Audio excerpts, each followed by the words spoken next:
Okay, rendering high-resolution images in Blender can quickly put your system to the limit. Huge scenes, adaptive subdivisions, and displacements often leads to memory errors or crashes. That's why we built CamSplitter, a rendering add-on developed at CG Mechanics. CamSplitter divides your camera into tiles, renders them one by one, and automatically stitches the final image together. No more out-of-memory errors, even at 20k pixel or beyond. So installation process is very simple. Just take the zip file and drop it into Blender. After that, you have the CamSplitter add-on in the end panel. And additionally, you have 4 view buttons, which I will show you later. As I told you, the camera will be split in a specific grid size, which you can set here. So for example, this would be a grid size of 2 by 2. So 4 segments together. If you press render, this will be rendered, and after that it will stitch together in the compositor. If you stop the render process or your system crashes, for example, you can press continue. And then it will look in the export path if there are already rendered images, and then it will continue. But now let's imagine we have a grid size 3 by 3 and we want to check if this is possible for our system. We can go to utilities and we can set specific segments here, which we want to render. But we don't really know which segment we want to render. So to check that, let's say this is our camera view here. We can press this button and then it will show us which segment is the heaviest and which one is the coldest one. Okay, so now we know we should test in the second row the second column. Okay, and then render segment, and then you can check in your task manager, for example, if it's working or not. But if you have rendered this heaviest segment, you know the rest is no problem. If it is a problem, then for sure you can increase the grid size, but you can also check where is the problem exactly. So for example, you can check everything here, every object with, for example, the third view, which will show you the heaviest object in your scene.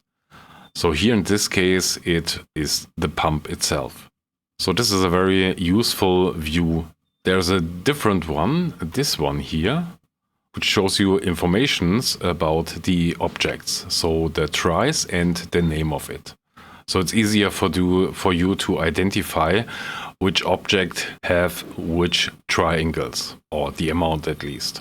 Okay, so this is also very useful to find any heavy stuff. Here we can see the pump itself have over 200,000 triangles.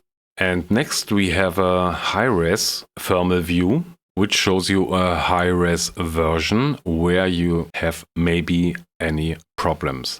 And this is also especially useful if you use displacement. Okay, so this is a small test scene. Let me hide the statistics. And here we have adaptive subdivisions, but let's say we set the dicing scale to 10. And now let's hit the high-res thermal view. And here we can see the most geometry in relation to the thermal pixel size are at the windows. Okay, but here this is not so much big. But let's now increase the dicing scale to 1, where it should be, I guess, and press again. And now you can see exactly that you will need some memory here. And also you can see through the object, because this is important. Blender will calculate everything also behind the objects. Okay, so that's why it's getting more red and red here in this parts. Additionally, if we want to take a look at the grids itself for rendering, we can go to the grid view and we can see that it's here at the house, and on our object we have the highest load. This takes in account the geometry and the texture size. Great. Okay, so if you have any problems during rendering, you can press continue after fix. You have utilities here. So for example, if you have rendered all segments and they are exported to the export path, you can stitch them together by recompose from folder. If you have many tiles, so let's say for example you have a grid size of 10 by 10, then you have 100 segments, and this is too much or could lead to problems for the compositor. Then you can use this chunk option here. You can reduce it, for example, to 3 chunks. Then it will stitch 3 by 3, then the next 3 by 3, and so on. So this works up to 50 by 50 tiles. Okay, so this is no problem anymore.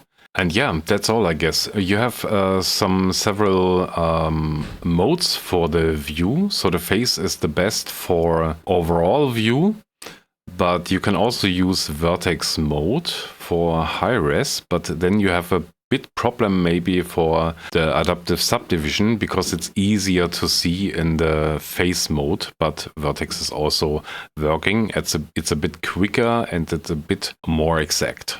So I want to improve this step by step. So there will be much more in the future because I want to have a system to be able to render big resolutions for my company. And this was, one big step for me to be able to render very high resolutions in Blender.